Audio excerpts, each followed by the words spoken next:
Hello everyone, welcome to tech my YouTube channel আমার Nishad tech. তো guys, easily আমরা যখন ইনস্টাগ্রামে ঘোরাঘুরি করি অ্যান্ড আমাদের সামনে এই ভিডিওটি শো হয়, অ্যান্ড এই ভিডিওটি কীভাবে ইজিলি আপনি মেক করতে পারেন তা আমাদের আজকের এই ভিডিওর সাহায্যে আপনি জানতে পারবেন। তাহলে চলুন গাইস, কথা না বাড়িয়ে ভিডিওটি শুরু করি। আর হ্যাঁ, আপনি যদি আমার চ্যানেলে নতুন দর্শক হয়ে থাকেন তাহলে অবশ্যই চ্যানেলটি সাবস্ক্রাইব করে দেবেন অ্যান্ড পাশে থাকা বেল আইকনটি অবশ্যই অন করে দেবেন। তাহলে চলুন গাইস, ভিডিওটি শুরু করি। অ্যান্ড প্রথমত আমাদের ফোন থেকে ইনস্টাগ্রাম অ্যাপসটি ওপেন করে নিতে হবে। অ্যান্ড ইনস্টাগ্রামে আসার পর আমরা এখান থেকে চলে যাব ভিডিওসে। অ্যান্ড ভিডিওসে আসার পর আমরা উপর থেকে এই ক্যামেরা আইকনটিতে একটা ক্লিক করব। অ্যান্ড আমাদের ক্যামেরা আইকনটি আসার পরে আমাদের যে কাজটি করতে হবে, অ্যান্ড আমরা এখান থেকে গ্যালারি থেকে একটি ফটো সিলেক্ট করে নেব। অ্যান্ড আমাদের ফটোটি আমরা এখান থেকে সিলেক্ট করে নেওয়ার পর আমরা এখান থেকে অ্যাড অপশনে একটা ক্লিক করব। অ্যান্ড অ্যাড অপশনে আসার পর আমরা নিচ থেকে আবার নেক্সট বাটনে একটা ক্লিক করব। অ্যান্ড নেক্সট বাটনে ক্লিক করার পর আমরা উপরের দিকে ইফেক্টে চলে যাব।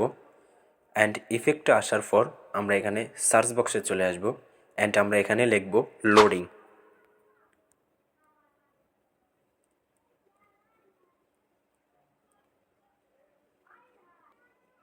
অ্যান্ড গাইস, আমরা এখানে লোডিং লেখার পর আমাদের সামনে এরকম একটি ইফেক্ট আসবে। অ্যান্ড আমরা এই ইফেক্টের উপরে একটা ক্লিক করব। অ্যান্ড ইফেক্টের উপরে ক্লিক করলে লক্ষ্য করে দেখতে পারবেন গাইস, আমাদের ইফেক্টটা কিন্তু এখানে অ্যাপ্লাই হয়েছে। অ্যান্ড আমরা এই ক্রস আইকনে একটা ক্লিক করব। অ্যান্ড এখান থেকে আমরা বের হয়ে চলে আসব। অ্যান্ড চলে আসার পর আমরা আবার স্টিকার আইকনে একটা ক্লিক করব। অ্যান্ড এখান থেকে অ্যাড ফটোতে একটা ক্লিক করব। অ্যান্ড আমরা আবার সেই সেকেন্ড ফটোটা এখানে অ্যাপ্লাই করব। অ্যান্ড ফটোর উপরে একটি ডাবল ক্লিক করব। তো সিম্পলিস আমাদের ভিডিওটা এডিট করা কমপ্লিট। আপনি চাইলে এখান থেকে মিউজিক অ্যাড করে নিতে পারেন, অসংখ্য ধরনের মিউজিক। অ্যান্ড আপনার সেভ করা মিউজিকও আপনি এখান থেকে অ্যাড করতে পারেন। তো গাইস, ইজিলি এই ভিডিওটা এখান থেকে এডিট করা কমপ্লিট। অ্যান্ড আমরা এখান থেকে নেক্সট বাটনে একটা ক্লিক করব। অ্যান্ড আমরা এখান থেকে ভিডিওটি পাবলিশ করে দেব। এবং পাবলিশ করার কিছুক্ষণ পরে দেখবেন আপনার ভিডিওটি অবশ্যই ভাইরাল হবে, কেননা এটা হচ্ছে ট্রেন্ডিং ইফেক্ট। তো গাইস, ভিডিওটি ভালো লাগলে অবশ্যই চ্যানেলটি সাবস্ক্রাইব করো আর ভিডিওতে একটি লাইক করে দাও। দেখা হবে নেক্সট কোনো ভিডিওতে। খোদা হাফিজ গাইস।